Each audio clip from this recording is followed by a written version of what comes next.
आप सभी का मेरे वीडियो में स्वागत है और बहुत से हमारे ऐसे व्यूवर हैं जो हमारी वीडियोस को देखते हैं, उनका बहुत बहुत धन्यवाद।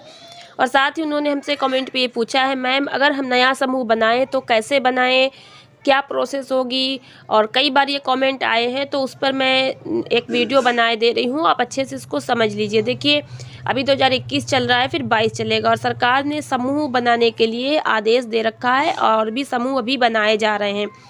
तो समूह जो है वो आप लोग जो गांव में बहुत से समूह चलते हैं, लेकिन उन समूहों में फ़ायदा नहीं मिलेगा।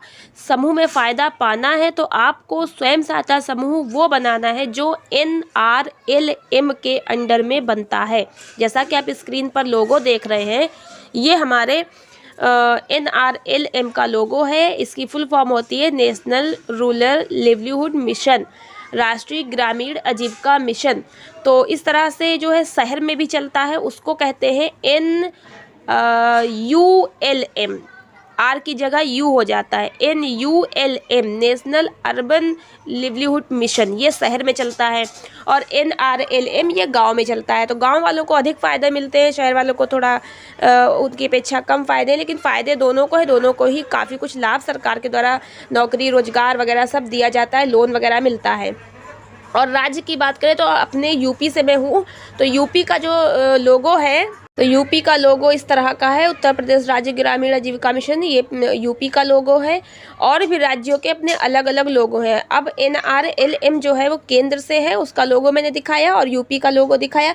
जैसे हमारे केंद्र में जो प्रधानमंत्री जी मोदी जी हैं, फिर राज्यों के अलग अलग मुख्यमंत्री होते हैं, ऐसे ही विभाग होते हैं। केंद्र से राष्ट्रीय ग्रामीण आजीविका मिशन NRLM चलता है, फिर राज्य में उनको जब जो है दिया जाता है तो वो राज्य ग्रामीण आजीविका मिशन कहलाते हैं, तो SRLM हो जाते हैं नाम। इस तरह से हर राज्य का अपना अलग अलग लोगो है और सभी राज्यों में योजना चलती है। तो आपको NRLM वाला स्वयं सहायता समूह बनाना है। तो अब हम बात कर लेते हैं कि कैसे बनाना है। तो यहाँ पे आप देख सकते हैं कि एक SSG यानी कि स्वयं सहायता समूह, सेल्फ हेल्प ग्रुप, एक आदर्श आकार 10 से 20 सदस्य होते हैं। कम से कम 10 सदस्य तो होने ही चाहिए, 10 से कम पे समूह नहीं बनता है। अधिक से अधिक आप 20 लोग रख सकते हैं समूह में, दीदियाँ जोड़ सकते हैं, इससे ऊपर नहीं। तो 10-12 दीदी ही आप रखिए। मेरी राय तो ये है कि 10 रखिए, तो जो भी लोन वगैरह आता है पैसा, सही तरीके से उसका लाभ ले पाते हैं। तो एक बड़े समूह में सदस्य सक्रिय रूप से भाग नहीं ले सकते। इसके अलावा कानूनी रूप से आवश्यक है कि औपचारिक अनौपचारिक समूह 20 से अधिक लोगों का ना हो। 20 से अधिक मत रखिए। अब बात कर लेते हैं, एक परिवार से एक व्यक्ति ही समूह में 2021 का सदस्य बन सकता है। SSG 2021 का सदस्य बन सकता है। तो 21-22 तक यही चलेगा कि अभी तक भी यही चल रहा था और आगे भी यही चलने वाला है कि एक परिवार से एक दीदी को लिया जाता है। इस तरह से 10 दीदी अगर आप जोड़ रहे हैं तो 10 परिवार उसमें जुड़ सकते हैं, क्योंकि एक दीदी जुड़ेगी तो अपने फ़ायदा जब पाएगी तो अपने परिवार को फ़ायदा देगी। तो एक दीदी एक परिवार से जोड़ेंगे तो उसके माध्यम से उसके परिवार को लाभ मिलेगा, तो 10 परिवार को लाभ मिलेगा। आमतौर पर महिलाओं के समूह बेहतर प्रदर्शन करने के लिए पाए जाते हैं, इसलिए बचत में बेहतर हैं और आमतौर पर ऋण का उचित उपयोग सुनिश्चित करते हैं। तो समूह में महिलाओं को ही जोड़ा जाता है। और सदस्यों की समान सामाजिक और वित्तीय पृष्ठभूमि होनी चाहिए, यानी कि अगर आप एक जाति बिरादरी के हैं तो ज़्यादा अच्छा है, क्योंकि आपकी सोच आपके विचार एक जैसे होंगे। फ़ायदा, इससे सदस्यों को एक दूसरे के साथ खुलकर बातचीत करने में आसानी होगी, ये फ़ायदा है। यदि सदस्य अमीर और गरीब वर्ग दोनों से हैं तो गरीबों को खुलकर व्यक्त करने का अवसर नहीं मिल सकता। यानी एक समूह में अगर अमीर भी हैं और गरीब है, दोनों तरह की दीदी जुड़ती हैं, तो फिर अमीर जो है अपनी अलग सोच की बात करेंगी, गरीब अपने अलग सोच की बात करेंगी, तो समूह अच्छे से नहीं चल पाता। फिलहाल तो बहुत अमीर लोग समूह में नहीं जुड़ते हैं, गरीब लोगों के लिए समूह होता है। मध्यम वर्गीय हैं, गरीब हैं, वो समूह से जुड़ते हैं। समूह में एक तरह के हों दीदी तो ज़्यादा अच्छा है। समूह बनाने के लिए आपके पास क्या क्या डॉक्यूमेंट, क्या क्या दस्तावेज और कागज़ होने चाहिए। सबसे पहले आपका आधार कार्ड बहुत ज़रूरी है। राशन कार्ड है तो अच्छी बात है, नहीं है तो बहुत मतलब परेशानी वाली बात नहीं है, लेकिन अगर है तो अच्छी बात है।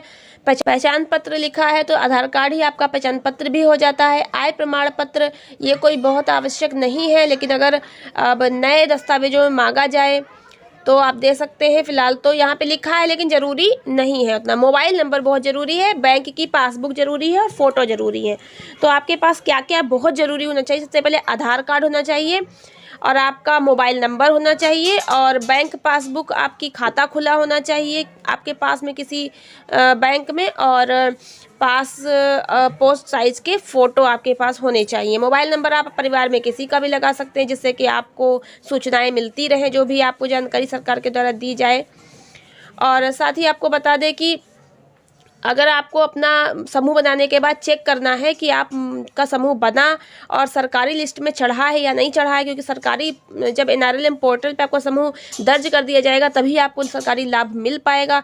तो इसको चेक करने के लिए अपने मोबाइल से ही चेक कर सकते हैं। स्क्रीन पर जो आप देख रहे हैं ये वाली वीडियो मैंने बनाई है और उसको देख कर आप सीख सकते हैं कैसे आप चेक करेंगे। नीचे डिस्क्रिप्शन में लिंक दिया, वहाँ से देख लीजिएगा। तो यहाँ पे आपको बता दें कि यूपी में अगर आप स्वयं सहायता समूह से जुड़ना चाहते हैं तो समूह बनाने के लिए सबसे पहले आपको अपने गांव में अपने मोहल्ले टोले की कोई भी 10 दीदी को बात करके जो है राजी करना होगा समूह बनाने के लिए। ये आपको खुद ही करना है।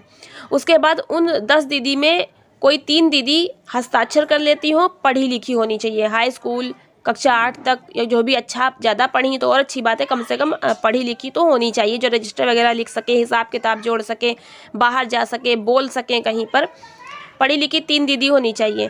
आप लोग आपस में तय कर लीजिए कि तीनों दीदी जो पढ़ी लिखी होंगी, कोई भी समूह की 3 दीदी को, एक को अध्यक्ष बनना है, दूसरे को सचिव बनना है, तीसरे को कोषाध्यक्ष बनना है। बीके अभी नहीं बनेगा, बीके बाद में बनाते हैं। पहले 3 दीदी पद पाएंगी, अध्यक्ष, सचिव, कोषाध्यक्ष। आपस में तय कर लीजिए और जब सब लोग राजी हो जाइए तो आपने क्या करना है, सभी दीदी का जो है आधार कार्ड की फ़ोटोकॉपी, उनके बैंक की खाता की फ़ोटोकॉपी, और कोशिश ये कीजिए कि सभी दीदी के एक ही बैंक में खाता होने चाहिए, जिससे कि समूह का खाता खुलने में कोई परेशानी ना हो और जो लाभ मिले उसके लिए आपको कोई परेशानी ना हो। दूसरे बैंक में खाता अगर किसी दीदी का है तो थोड़ी समस्या होती है फिर ट्रांसफ़र वगैरह करने में। तो एक ही बैंक में सबके खाते हैं तो बहुत अच्छी बात है, ये ज़रूर नोटिस कर लीजिएगा। सब दीदी के आपको आधार कार्ड की फ़ोटोकॉपी, बैंक खाते की फ़ोटोकॉपी और 2-2 फ़ोटो लेने हैं। और जो अध्यक्ष, सचिव, कोषाध्यक्ष बनेंगी उनके 3-3 फ़ोटो लेने। ये डॉक्यूमेंट आपको तैयार कर लेने हैं। उसके बाद आपने क्या करना है, अगर आपके गांव में पहले से समूह बने हुए तो कोई ना कोई समूह सखी भी बनी हुई होगी।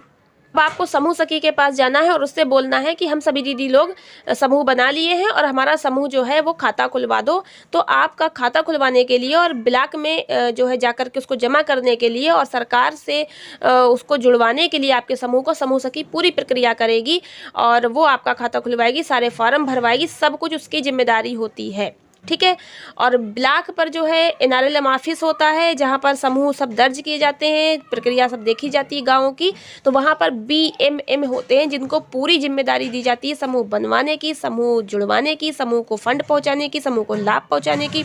समूह सखी BMM के पास जाकर ब्लॉक में ही सारे काम करवाती हैं और बैंक में एक बैंक सखी होती है। लेकिन अगर आप जो है समूह सखी आपका काम नहीं सुन रही है, बिल्कुल काम नहीं मान रही है, लेट कर रही है, तो आप स्वयं ब्लॉक चले जाइए और ब्लॉक में जाकर के BMM से बात करके अपना समूह बनवा लीजिए। और यही लोग आपका समूह सही तरीके से बनाएंगे तभी लाभ मिल पाएगा। अपने से आप ऑनलाइन या इधर उधर कहीं भी कुछ करेंगे तो आपको लाभ नहीं मिल पाएगा।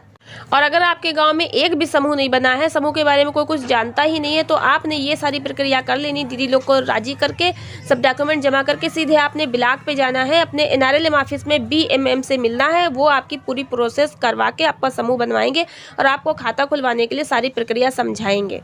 तो ये एक श्रृंखला बनी हुई है जो है केंद्र से, राज्य से जो है जिलों में और हर जगह ब्लॉक पे।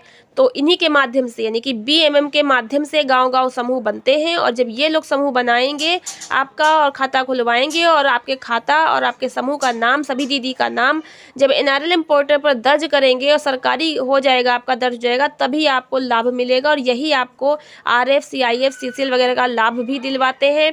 इस तरह से आपको लाभ मिल पाएगा। और आप इधर उधर से अगर कहीं से समूह बनवाते हैं तो आपको लाभ मिलना मुश्किल है, नहीं भी मिल सकता है। और आपका समूह पता नहीं सरकारी में दर्ज हो पाए या ना हो पाए, ये समस्या हो जाती है। और अगर आपके गांव में पहले से कोई समूह बने हुए हैं, चल रहे हैं, आप उसमें जुड़ना चाहते हैं अकेले, तो आप दीदी क्या करें कि आपको अपना डॉक्यूमेंट या आधार कार्ड की फ़ोटोकॉपी, बैंक पासबुक की फ़ोटोकॉपी और फ़ोटो लेकर के उस समूह में जमा करनी होगी। पहले से उस समूह से आप बात करेंगे कि दीदी आप अपने समूह में हमको भी जोड़ लीजिए। आप समूह की अध्यक्ष से, सचिव से, कोषाध्यक्ष किसी से भी बात कर सकती हैं। अगर वो राजी है तो आपको अपने में जोड़ने के लिए प्रक्रिया करेंगी।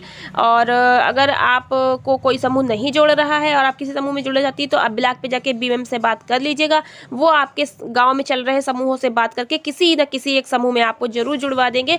तो ये प्रक्रिया आपको करनी होगी और ब्लॉक के बीएमएम ही सारी जो है जानकारी रखते हैं, उनका किया हुआ काम जिम्मेदारी से होगा और वो काम आपका सही होगा। तो आप वहां से जानकारी जरूर कीजिए, स्वयं जा करके उनसे बात कर लीजिए ब्लॉक पे समूह से अगर आपको जुड़ना है। तो मिलते हैं नेक्स्ट वीडियो में नई जानकारी के साथ। वीडियो पूरा देखने का बहुत बहुत धन्यवाद।